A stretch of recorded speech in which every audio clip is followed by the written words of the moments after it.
পার্বত্য চট্টগ্রাম বাংলাদেশেরই অংশ, স্বাধীন সার্বভৌম রাষ্ট্রের অংশ।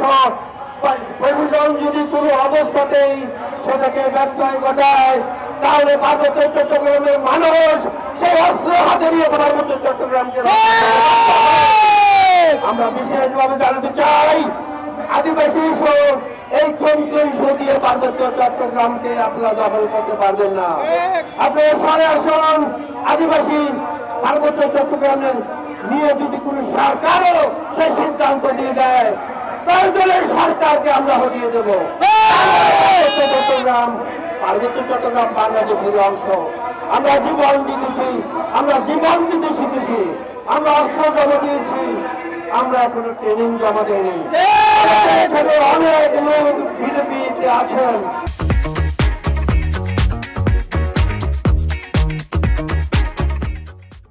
অস্ত্র পরিচালনা করতে জানেন। আজকে মেসেজ দিতে চাই, এটাই শেষ মেসেজ।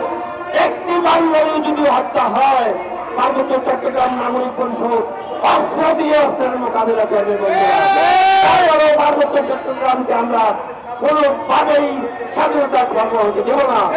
বন্ধুরা আমার, আপনারা জানেন গত কিছুদিন আগে আদিবাসী, আমরা জানি না আমাদের বাঙালি বন্ধুরা, বাংলাদেশের মানুষ জেনে হোক না জেনে হোক, জেনে হোক না জেনে হোক, আপনারা যে তাদেরকে এত দুর্বল ভাবছেন, এগুলো তো দুর্বলের কথা নয়।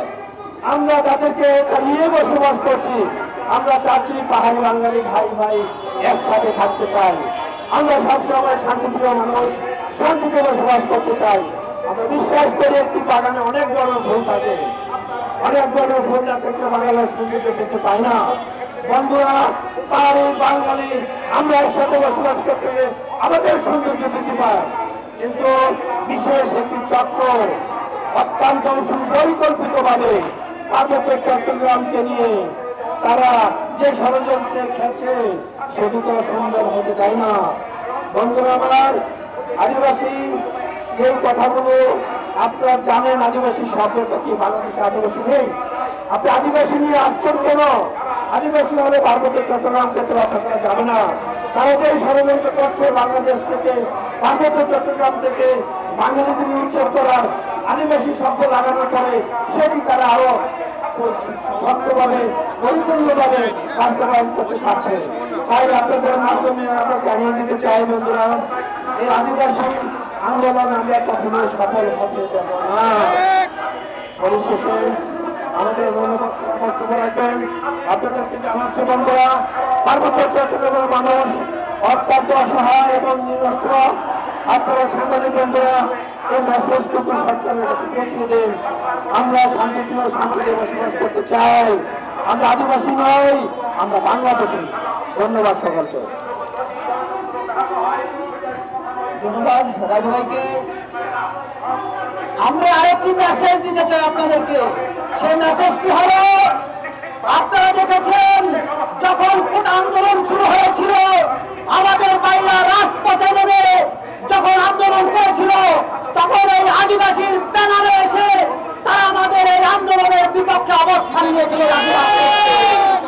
আমরা আজকে তাদেরকে দেখতে পাচ্ছি, এই জাতীয় নাগরিক কমিটি তাদেরকে সমর্থন করছে, তাদেরকে বুকে টেনে নিচ্ছে। আর আমরা যারা রক্ত দিয়েছি তাদের বিরুদ্ধে অবস্থান করছে নাগরিক কমিটি। আমরা জানতে চাই, আপনাদের তাদের জন্য এত বিরোধ কেন? এত ভালোবাসা পাইলেন কোথা থেকে? যখন আমি আন্দোলন করেছিলাম কোটার জন্য, তখন এই আদিবাসী ক্ষুদ্রী গোষ্ঠী কাউকে আমরা রাজপথে দেখি নাই। দুই একজন ব্যতীত, দুই একজন ছিটাপিটা বন্ধুর সাথে এসেছিল। এমন দেখেছি আমাদের বিরুদ্ধে অবস্থান নেওয়ার পরেও আজকে আমরা জাতীয় নাগরিক কমিটিতে তাদের অবস্থান দেখছি। দুর্বা, আমরা এটার তীব্র নিন্দা জানাই। সাথী বন্ধুরা, এই মুহূর্তে আপনাদের